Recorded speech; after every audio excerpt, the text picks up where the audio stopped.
You know, folks, sometimes I get real confused about things. Right now we're having this great increase in piracy in the Gulf of Aden by a bunch of Somali folks. You know, Somalia is a lawless country, has no industry, no essential way to support itself, and so it uses criminal activities to earn money, and piracy seems to be their main forte, as it were. But how can it go out there and capture all these ships? Well, there are several reasons for that. One, they won't arm their crews. Now you say that's kind of simple. But see, we here in America have the Second Amendment and everybody has rifles. Who wants one? But a lot of these countries don't allow their citizens to possess private firearms, so it never occurs to them to give high-powered rifles, M14s, or FNs, or H&Ks, to all their crew members, or even darn revolvers or semi-autos, pistols. So when these folks attack their vessels, they can just blow them away. Doesn't occur to them to do that because they're opposed to individual citizens having guns. What are they going to do now? Hire security guards at huge fees? Well, these security guards are going to have guns. Why not just give the crew a week of training? Increase their surveillance, put cameras around their ships, stuff you can buy down at Sam's Club, and keep the little monitor in the main wheelhouse so they can see what's going on. Simple, ordinary stuff.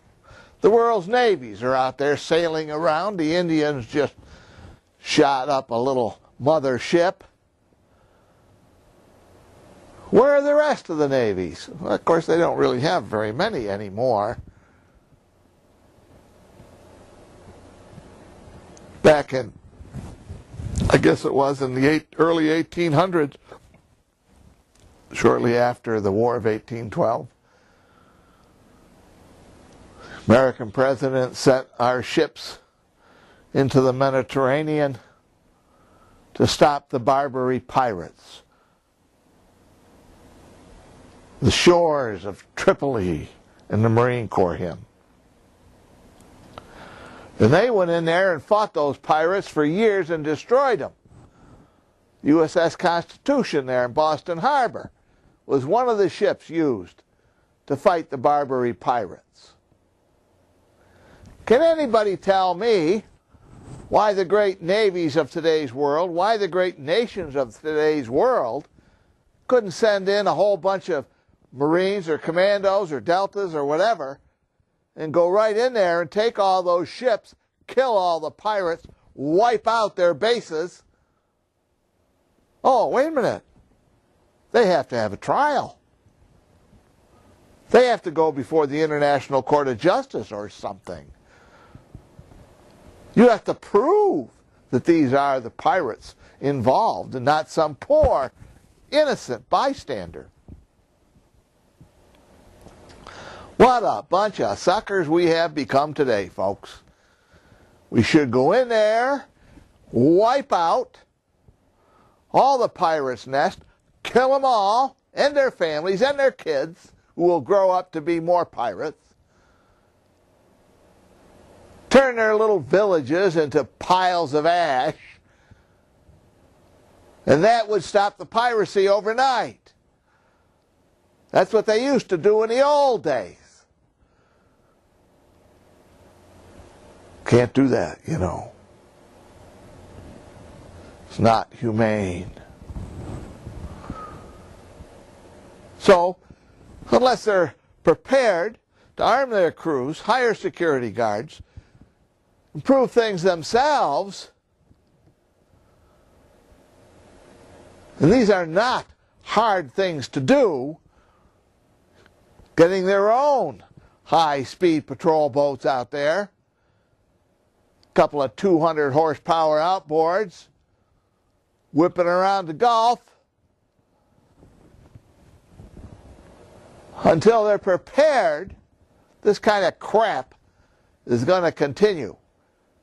Hang 'em high, folks. Get these pirates, hang 'em or shoot 'em. If you don't want to do that, too bad. It's going to continue. I'm watching this as kind of a joke. The world's greatest superpowers, NATO, United States, Japan, India, can't stop a bunch of pirates and outboard motorboats. Don't have the will, don't have the intelligence to do it. Arm your crews. That's all for today, folks. Going back out in the woods. See you tomorrow. Black Bart's Corner.